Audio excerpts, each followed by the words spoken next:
Hi guys, welcome to my channel వరం multi గడ్డం.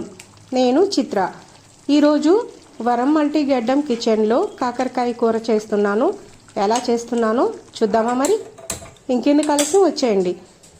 ముందుగా మనం కూర కోసం స్టవ్ వెలిగించుకొని కడాయి పెట్టుకోవాలి. కడాయి వేడైన తర్వాత నేను ఇక్కడ 2 టేబుల్ స్పూన్ల ఆయిల్ వేసాను. ఆయిల్ వేడైన తర్వాత 1 స్పూన్ ఆవాలు, చిన్న స్పూన్ అండి, అలాగే 1/2 స్పూన్ జీలకర్ర. ఆవాలు జీలకర్ర వేగిన తర్వాత మనం ముందుగా కట్ చేసి పెట్టుకున్న ఒక మీడియం సైజు ఉల్లిపాయలు వేసుకున్నాను. అలాగే కరివేపాకు కూడా వేసుకున్నాను. వేసుకుని బాగా వేయించుకోవాలి. వేయించుకున్న తర్వాత మనం ముందుగా కట్ చేసుకున్న కాకరకాయ ముక్కల్ని నీట్గా కడిగి కట్ చేసుకున్నాను. గింజలు తీసేసాను. అందులో గింజలు కూడా వేసుకోవచ్చు, నేనైతే వేయట్లేదు. తీసేసుకుని రౌండ్గా కట్ చేసుకున్న కాకరకాయ ముక్కల్ని వేసుకుని వేయించుకుంటున్నాను.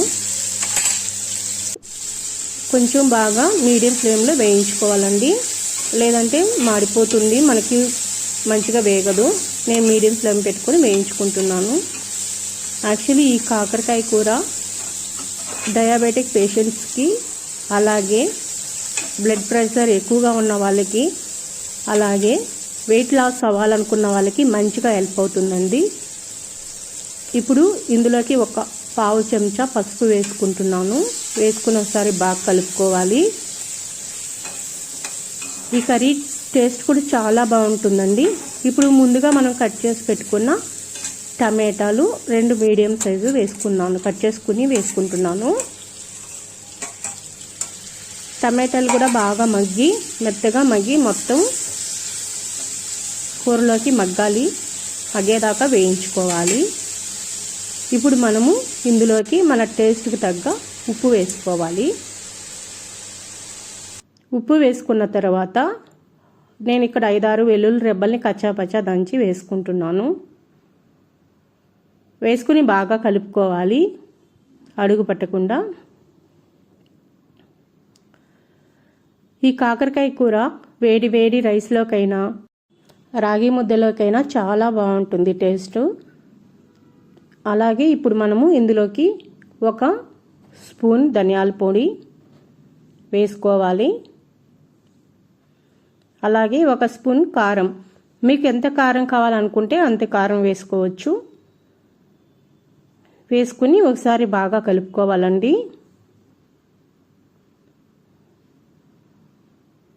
కలుపుకున్న తర్వాత నేను ఇక్కడ ఒక పెద్ద నిమ్మకాయ సైజ్ చింతపండు నానబెట్టి జ్యూస్ తీసుకున్నాను. ఆ జ్యూస్ని ఇందులో వేసుకుంటున్నాను. ఇప్పుడు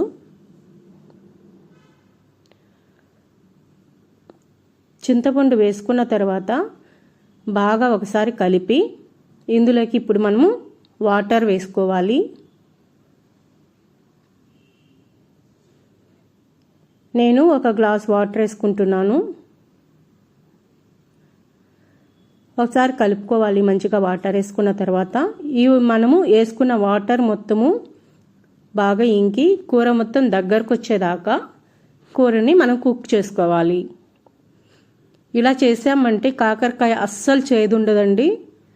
చాలా అంటే చాలా బాగుంటుంది. మీరు ఒకసారి ట్రై చేయండి, మీకు ఖచ్చితంగా నచ్చుతుంది. ఇప్పుడు మన కూర రెడీ అయిపోయింది. మీకు కనుక నచ్చినట్టయితే మీరు ఒకసారి ట్రై చేసి ఎలా ఉందో నాకు కామెంట్ చేయండి. అలాగే లైక్ చేయండి, షేర్ చేయండి, సబ్స్క్రైబ్ చేసుకోండి. Thank you.